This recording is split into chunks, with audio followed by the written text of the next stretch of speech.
Assalamualaikum warahmatullahi wabarakatuh. Alhamdulillahi rabbil alamin.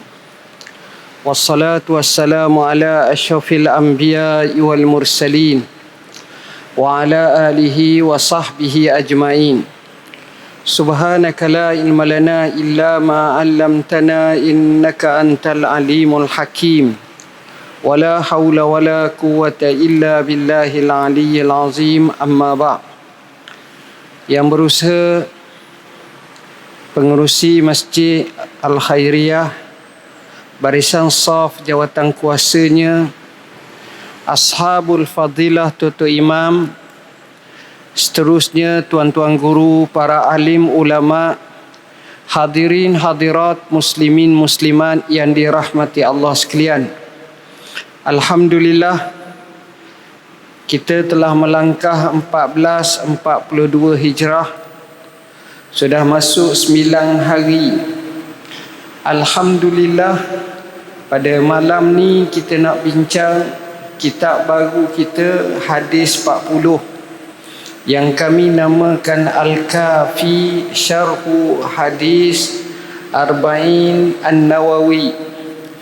Jadi tuan-tuan dan puan-puan yang dirahmati Allah, sebelum daripada kita bincang tajuk ini, suka saya nyatakan bahawa Imam Nawawi rahimahullah, seorang ulama bermazhab Syafi'i rahimahullah, bermazhab Syafi'i, yang mana dilahirkan dalam sekitar tahun 631 Hijrah dan meninggal dunia sekitar tahun 675 atau 76 Hijrah. Dalam erti kata lain, usia Imam Nawawi mati lebih kurang umur 45 tahun, muda sangat. Imam Nawawi ini sebenarnya bukan namanya Nawawi. Nawawi ni diambil daripada sebuah kampung namanya Nawa. Nawa jadi Nawawi kerana ya nisbah itu maknanya orang daripada kampung Nawa. Imam Nawawi dia ni lahir di Hauran, lebih kurang 550 km daripada kota Damsyik sebelah selatan. Tempat dia tu saya pernah sampai dah lah, tengok Imam Nawawi ni. Imam Nawawi ni nama sebenarnya adalah Abu Zakaria Yahya bin Sharaf An-Nawawi, yang mana beliau ini daripada keturunan orang-orang yang saleh. Imam Nawawi rahimahullahu ta'ala dikatakan sejak kecil lagi dia ini ada tanda-tanda terbeza dengan kanak-kanak lain. Sebagai contoh, masa kecil lagi bila dia nak main dengan budak-budak lain tak suka main dengan dia. Dia budak tak suka main ada dua jenis. Satu, budak terlalu nakal, orang kecil. Hak ni hak ramah. Yang kedua, budak terlalu baik. Jadi susah orang kalau baik lajuk. Jadi Imam Nawawi ni jenis orang yang amat baik. Imam Nawawi rahimahullahu ta'ala ni akhirnya dia duduk nangis dekat dengan kedai kecil ayah dia. Ayah dia ni jenis jual, dipanggil dalam bahasa Arab sebagai kishk. Kish ni enggak kita kata macam orang jual burger, itulah, kecil. Jadi Imam Nawawi sedang duduk macam ni, nangis ni, datang seorang saleh. Orang zaman dulu ni ada orang yang jenis kenal orang, kita tak kenal. Dia tengok orang ni, lalu dia kata, budak ni akan datang jadi orang yang hebat.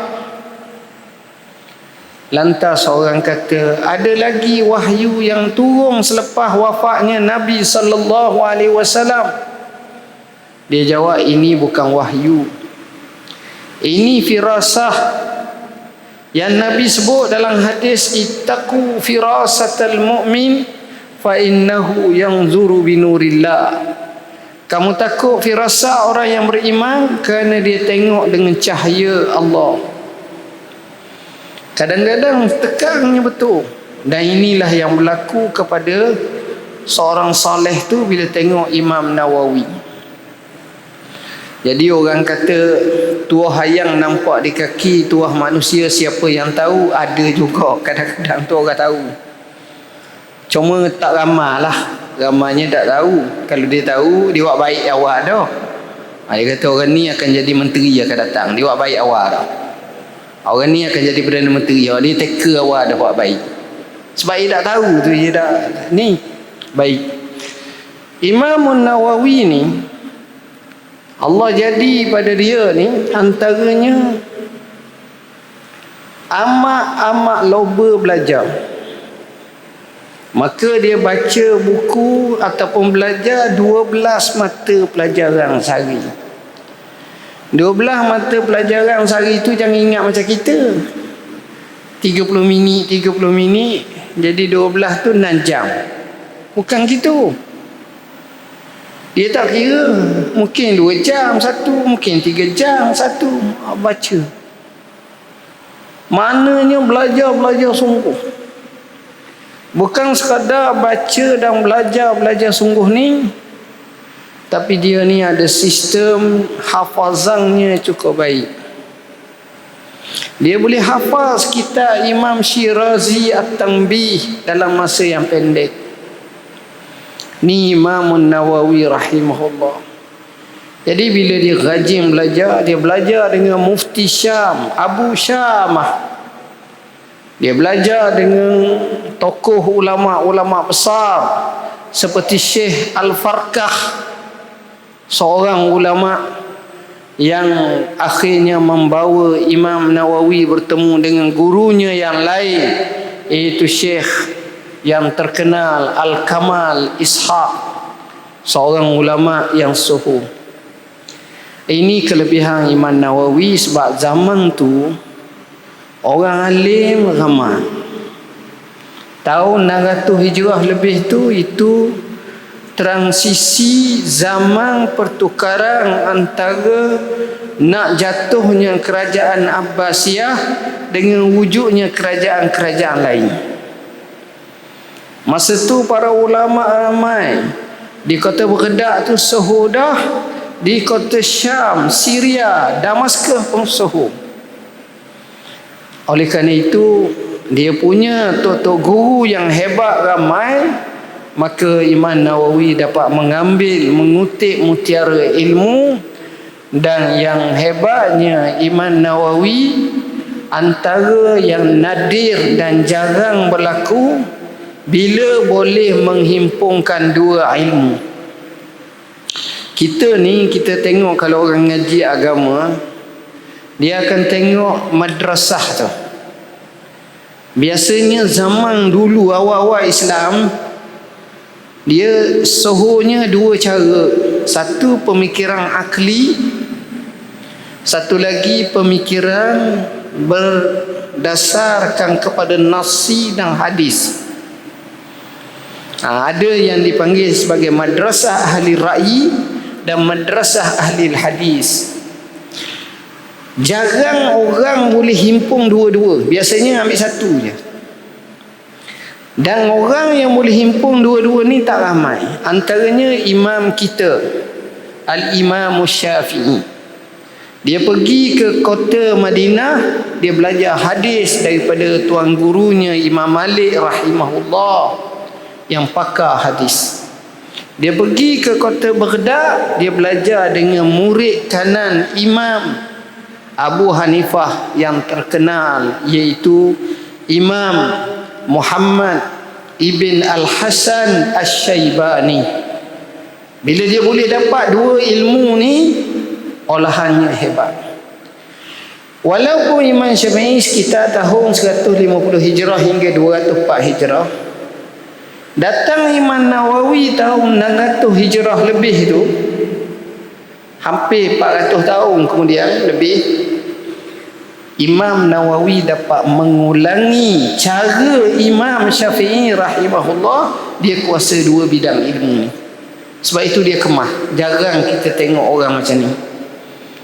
Dan kata guru kami Allamah Syekh Muhammad Ali As-Sani, dia kata, wallahi, kalau Allah panjangkan usia Imam Nawawi, nescaya tidak akan ada lagi atas muka bumi orang seumpamanya. Umur 45 tahun je, tapi karang kita, kalau satu sahaja kita boleh buat berpuluh-puluh PhD. Satu je kita. Bayangkan dia kuasa ilmu yang cukup banyak. Ni Imam Nawawi. Tuan-tuan tengok, dia bukan sekadar karang kita, tapi dia karang kita dengan ilmu. Dia bukan karang kita dengan ilmu, tapi dia karang kita dengan takwa. Dia bukan karang kita dengan takwa, tapi dia karang kita dengan ma'rifatullah. Dia bukan karang kita sekadar dengan ma'rifatullah, tapi dengan ikhlas yang luar biasa. Sebab itu, tidak ada kitab yang Imam Nawawi karang kecuali kita itu menjadi rojokan kepada ummah.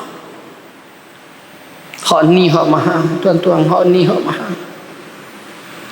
Dan yang pelik dan ajaibnya, kitabnya itu boleh diterima oleh semua ulama. Semua ni maknanya ramai ulama. Merentasi ulama mazhab Hambali baik, Hanafi baik, begitu juga Maliki, sementara hal lagi mazhab Syafi'i. Ini jarang berlaku. Kitab-kitab dia ini menjadi rujukan. Tidak dia karang satu bidang seolah-olah dia pakar bidang tu. Dia karang kitab hadis, Matan Arba'in Nawawiyah. Sampai sekarang hadis 40 dia tak pernah dicabar oleh mana-mana orang. Berpuluh, beratus, beribu manusia karang kitab hadis seumpamanya, tapi sentuhan Imam Nawawi luar biasa. Allahu Akbar. Dia ajar daripada pondok pesantren riba kepada universiti, hatta dalam Masjidil Haram Mekah mengajar, Masjidin Nabawi mengajar, Masjid Azhar mengajar, Masjid Tunisia Kairawan mengajar, masjid lain mengajar. Barakah Allah bagi kat dia. Berapa banyak pahala dia dapat. Imam Nawawi rahimahullah, dia karang Riyadhus Salihin. Sampai sekarang orang duk baca. Taman-taman orang-orang saleh. Kitab hadis yang disyarahkan seperti Dalilul Falihin, Nuzhatul Muttaqin, dan ramai lagi. Luar biasa. Imam Nawawi karang syarah Sahih Muslim. Sebelumnya ramai ulama dan selepasnya ramai ulama, tapi pengkaji hadis berkata, wallahi, sentuhan Imam Nawawi dalam syarahan hadis Sahih Muslim tiada tandingan sebelumnya dan selepasnya. Sampai 18 juzuk kitab yang dikaryakannya. Maknanya Imam Nawawi ni luar biasa, tuan-tuan. Imam Nawawi, kalau dalam bahagian fiqh, tuan-tuan tak usah tanyalah. Dia boleh faham fiqh mazhab kita Syafi'i, yang kalau kita baca sebelumnya, selepasnya, dia seolah-olah membuat satu kaedah yang diterima pakai. Tuan-tuan bacalah kitab fiqh besar hak mana? Tuan-tuan kata Mughni Muhtaj Syarbini. Tuan-tuan kata Zadul Muhtaj Kuhaji. Tuan-tuan kata Nihayatul Muhtaj Syekh Ramli, tuan-tuan kata Tuhfatul Muhtaj Ibnu Hajar. Semuanya ambil daripada kitab dia, kitab Al-Minhaj. Siapa sekarang tak boleh nak keluar daripada kerangka Imam Nawawi. Tu hebat orangnya, tak boleh bayangkan macam mana. Bahagian fiqh dia juara. Tak cukup dengan tu, dia buat satu kitab sampai dia tak siap kitab, dia mati. Antaranya kitab Al-Majmu'. Dia syarah, dia ambil daripada kitab Muhazzab oleh Imam Syirazi, dia syarah kitab tu. Akhirnya dia tak ada siap, dia mati dulu. Tahun 676 tu dia mati. Selepas 100-200 tahun, seorang ulama Mesir terkemuka, Imam As-Subki, orang panggil Tok Guru Besar Tajuddin As-Subki, cuba sambung pun tak habis, mati.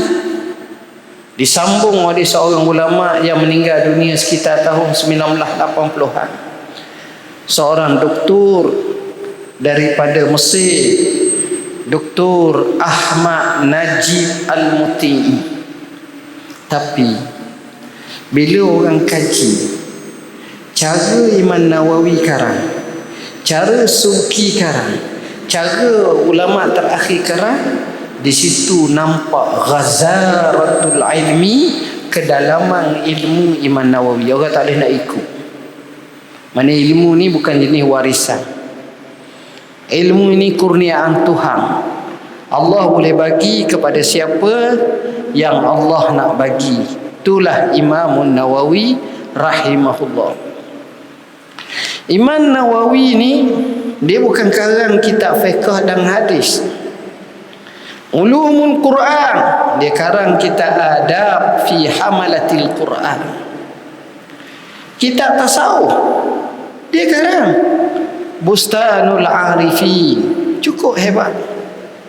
Jadi rupa-rupanya Imam Nawawi ni, orang kata sejak dia beranak sampai dia mati, seolah-olah setiap hari dia karyakan sebanyak 16 helai sehari. Tapi orang tak nulis masa budak-budak, orang tulis umur dan 20 tahun, 25 tahun. Ni nak cerita sungguh. Dan Imam Nawawi rahimahullahu ta'ala, dia ini seorang yang terkenal dengan zuhud yang amat sangat. Cerdik pandai kata, siapa yang ada 3 perkara ini, ada satu pun orang akan berkerumun cari dia. Orang yang sifatnya zuhud, orang yang sifatnya alim, orang yang sifatnya pemberani, yang ini terwujud pada Imam Nawawi rahimahullah.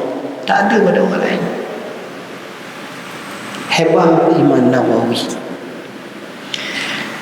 Masa hidup Imam Nawawi, macam mana cara dia guna masa dia?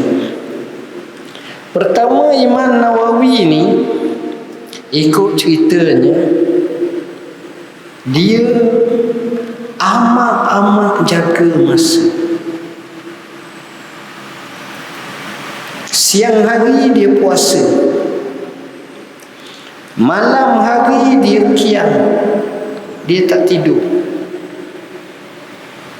Dia hanya tidur sikit je. Dia bukan najang tidur.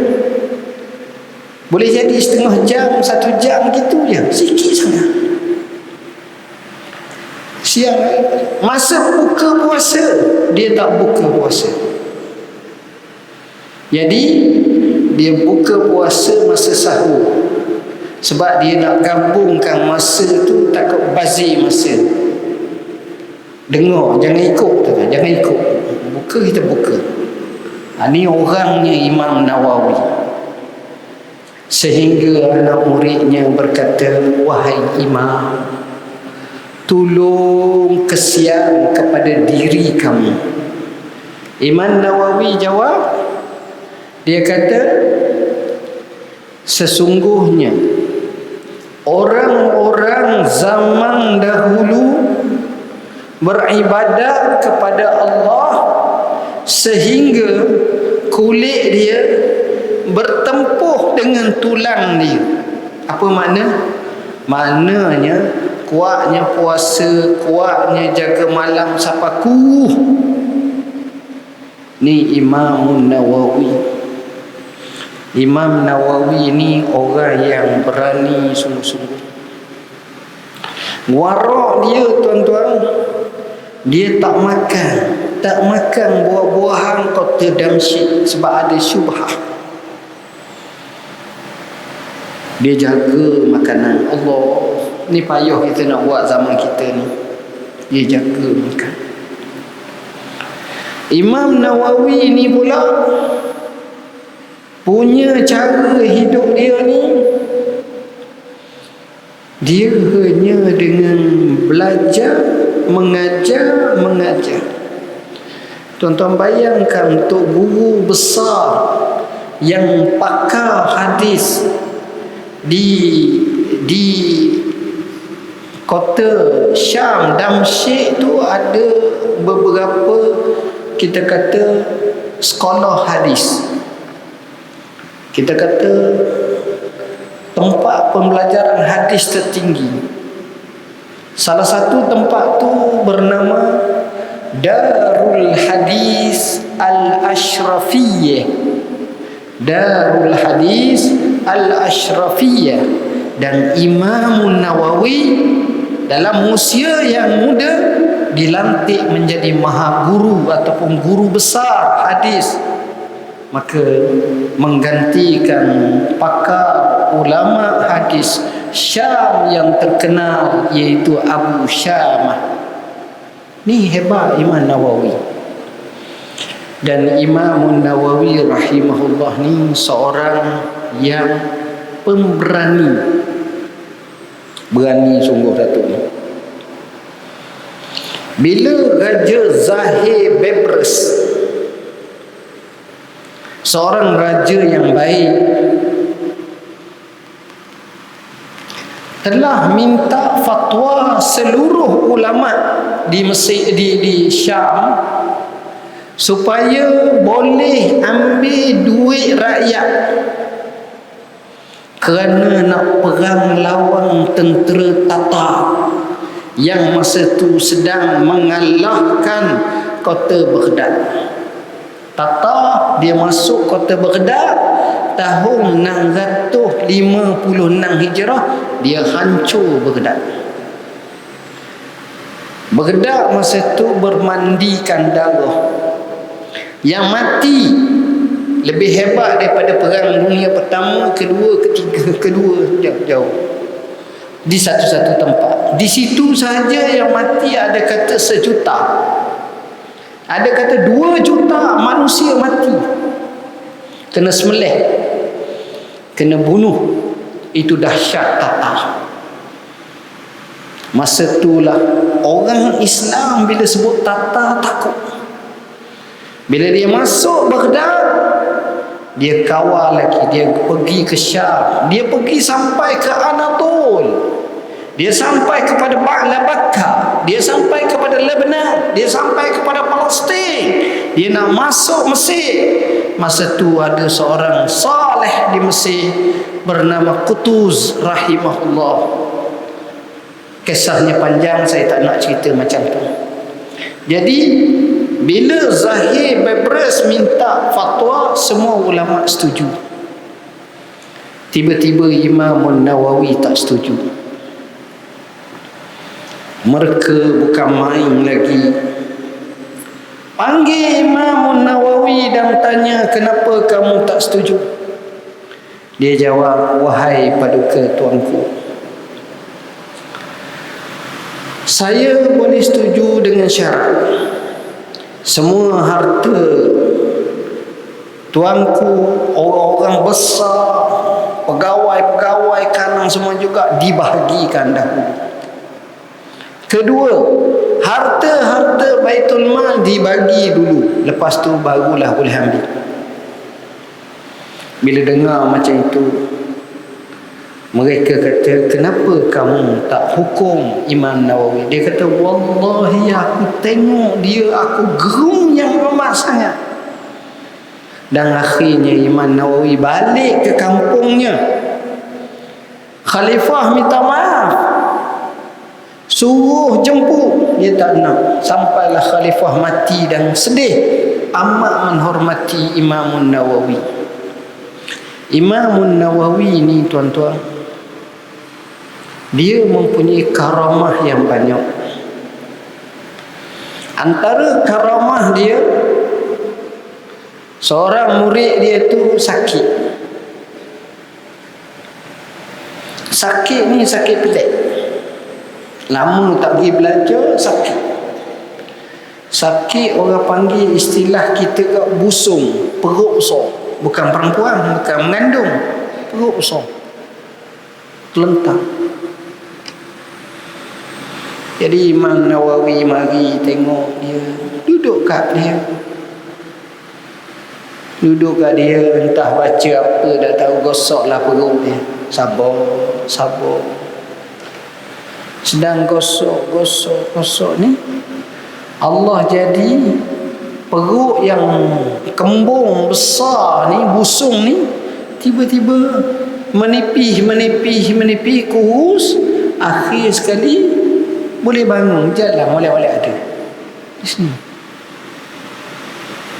Saya tak mampu, kita tak mampu, tu Allah punya bagi kat dia. Ini Imam Nawawi. Dan Imam Nawawi ni kerana dia rajin menulis.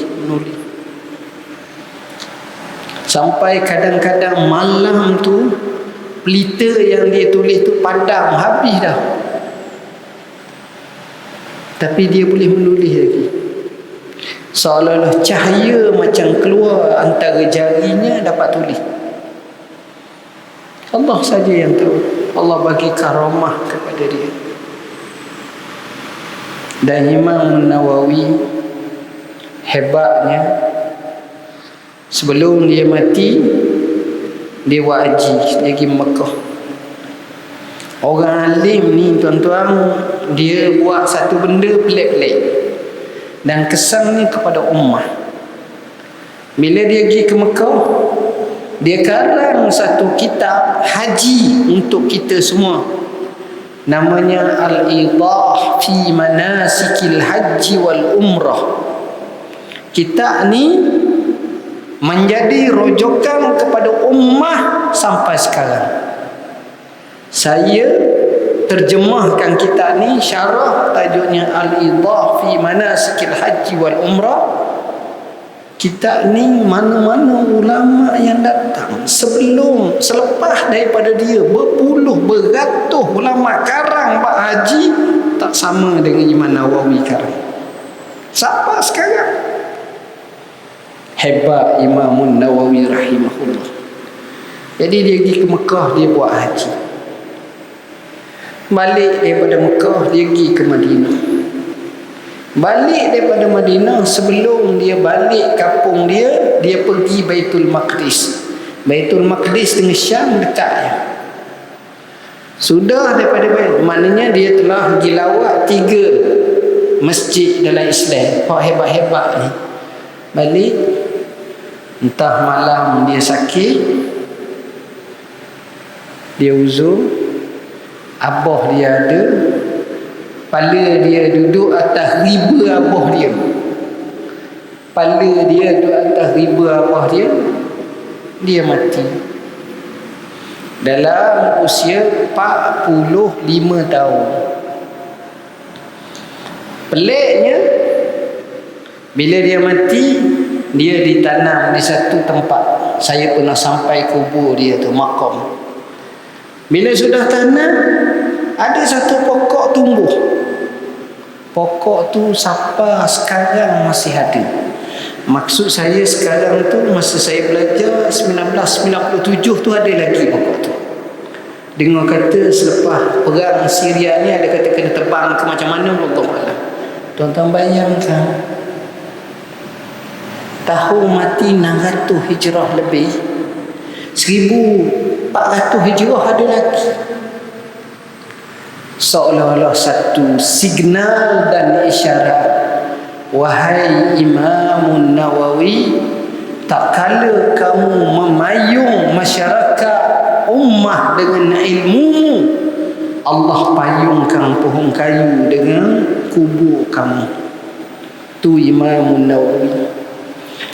Imam Nawawi antara ulama yang tidak bernikah, tapi dia belajar bab fiqh nikah lebih pandai pada orang menikah.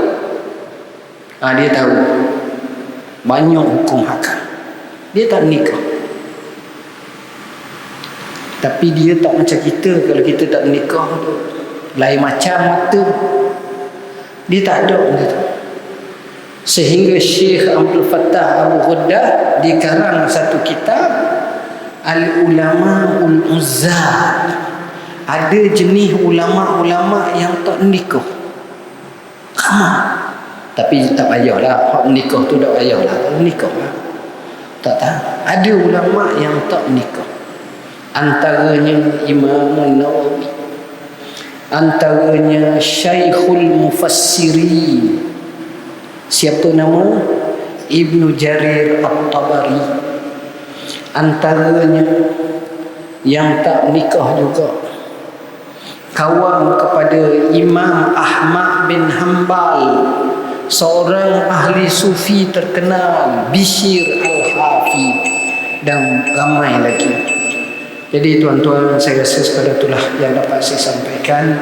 Mudah-mudahan ia bermanfaat kepada kita semua. InsyaAllah lain kali kita sambunglah hadis seterusnya.